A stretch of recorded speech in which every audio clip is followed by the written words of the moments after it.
Hello and welcome back to Motivex English, the podcast where we make real English simple and fun. I'm Leo. And I'm Sophia. We're so happy you're here with us today. Whether you're commuting, cooking, or just relaxing, this is your space to listen, learn, and improve. That's right. Our goal is to help you feel confident using English in everyday situations. We speak slowly, we repeat key ideas, and we always explain useful words. Today's topic is one that many of our listeners ask for. It's a big one. We're talking about business. Yes, a huge topic. But don't worry, beginners. We won't talk about complicated stock markets or advanced economics today. No. Absolutely not. We're going to talk about business English you can actually use. Maybe you work in an office. Maybe you have a small shop. Maybe you study business in school. Or maybe you just want to understand the business world a little better. Exactly. We'll talk about simple things, like jobs in a company, like talking to a colleague, like writing a short email, like having a simple meeting. These are the building blocks. So let's imagine our listeners are at work, or maybe they are in an English class about business. We'll be their friendly guides today. Ready? Ready. Let's start with the basics. The word business itself. What does it mean? Good starting point. Business is any activity where you buy or sell goods or services to make money. If you sell coffee, that's a business. If you fix computers, that's a business. Google is a business. A small bakery is a business, so it can be big or small. And we often use it in phrases. For example, let's get down to business. That means let's start talking about the important topic. Let's be serious now. Or, that's none of your business. It means that's private. It's not your problem. But we are very friendly here at Motivex English, so we won't say that to you. Never. Okay, so the world of business is made of companies. Company. Can you explain that word? Of course, a company, sometimes called a firm or a corporation, is an organization that does business. It has a name. For example, Motivex English is our company. We create podcasts. Apple is a company that makes phones and computers. A company has employees, people who work there.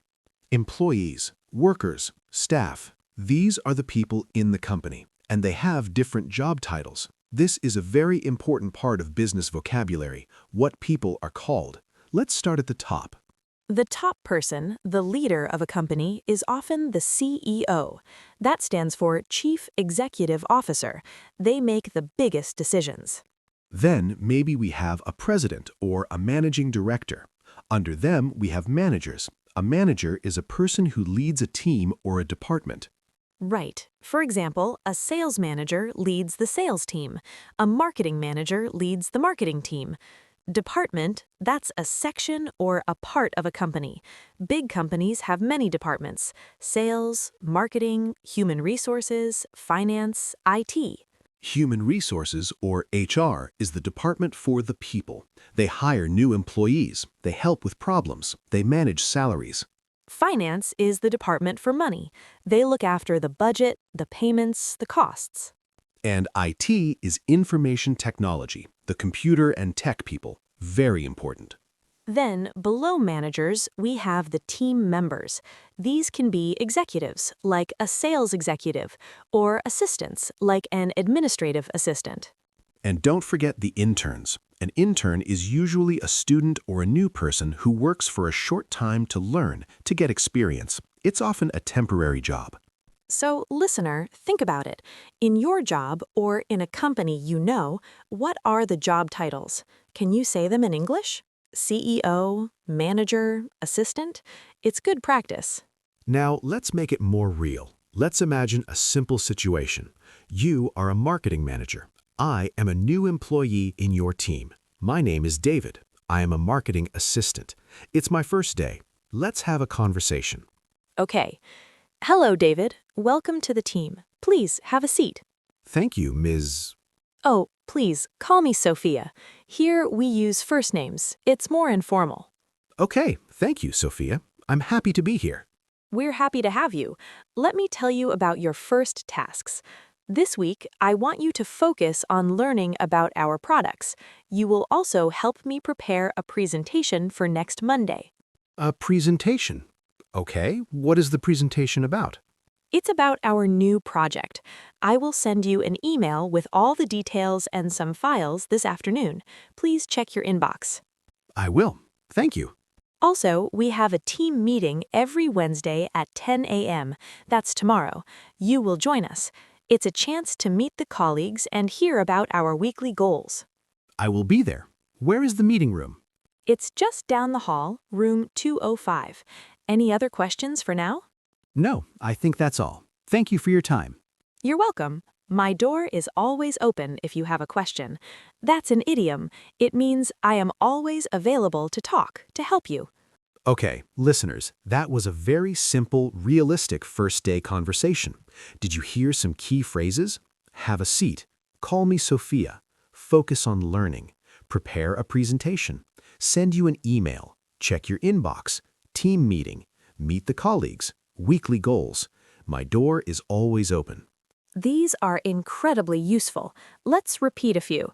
Focus on. This means to pay attention to one thing. This week, focus on learning the new software. Prepare a presentation.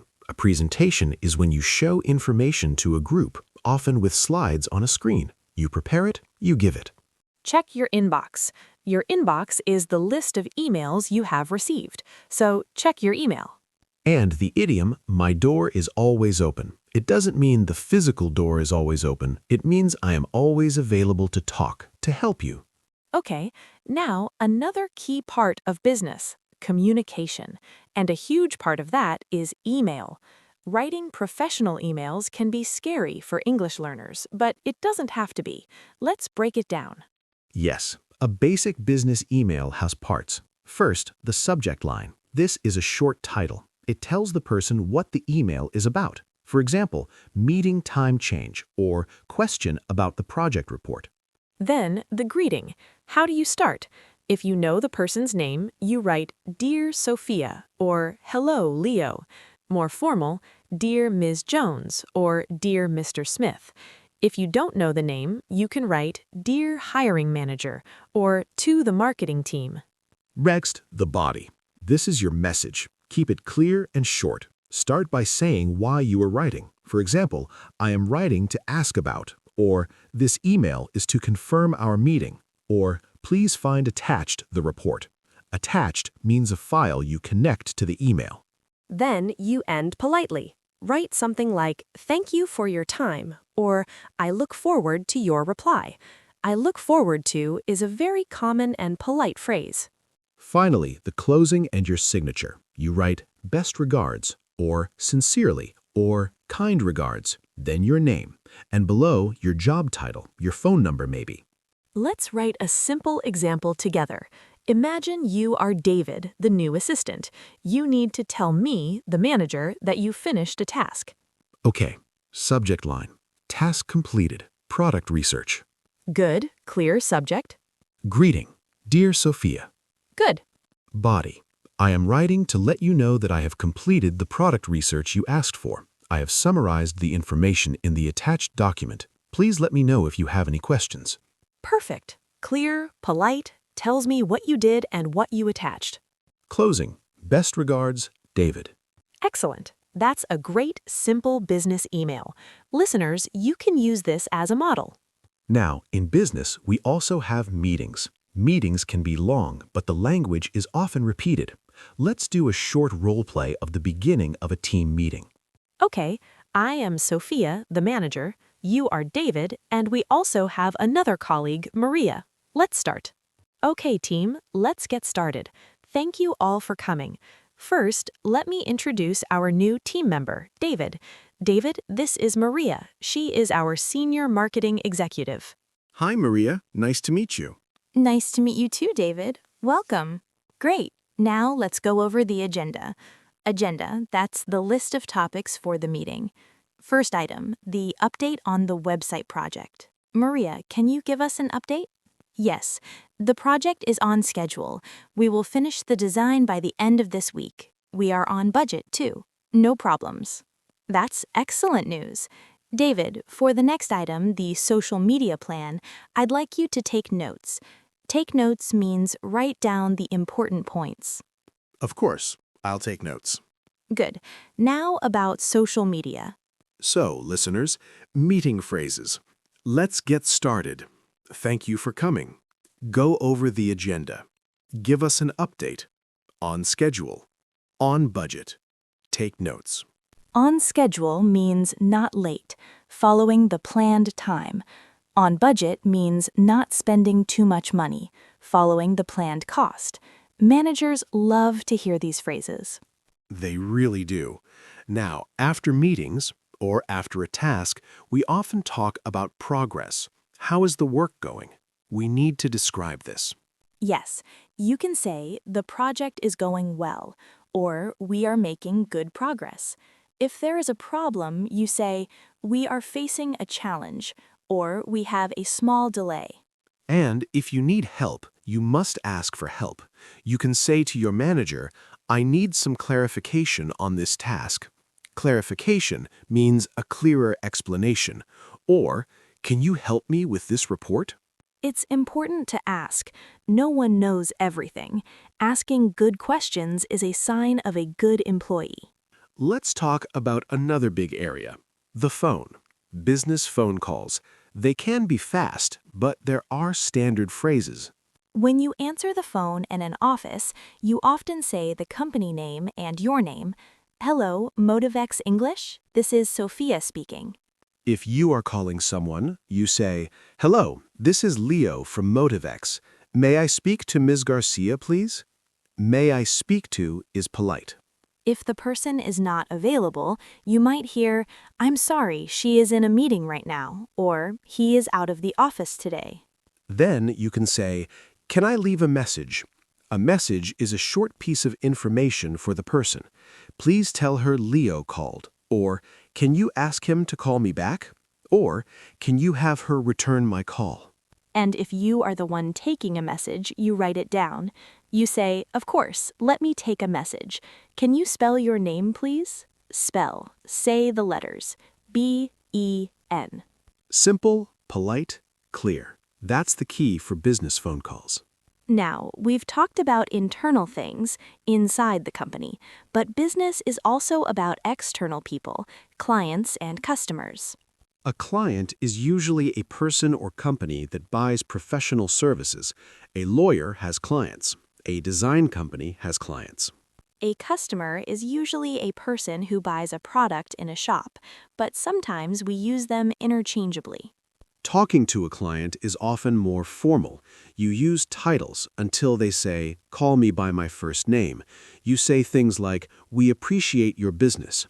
Appreciate means to be thankful for. We value our partnership.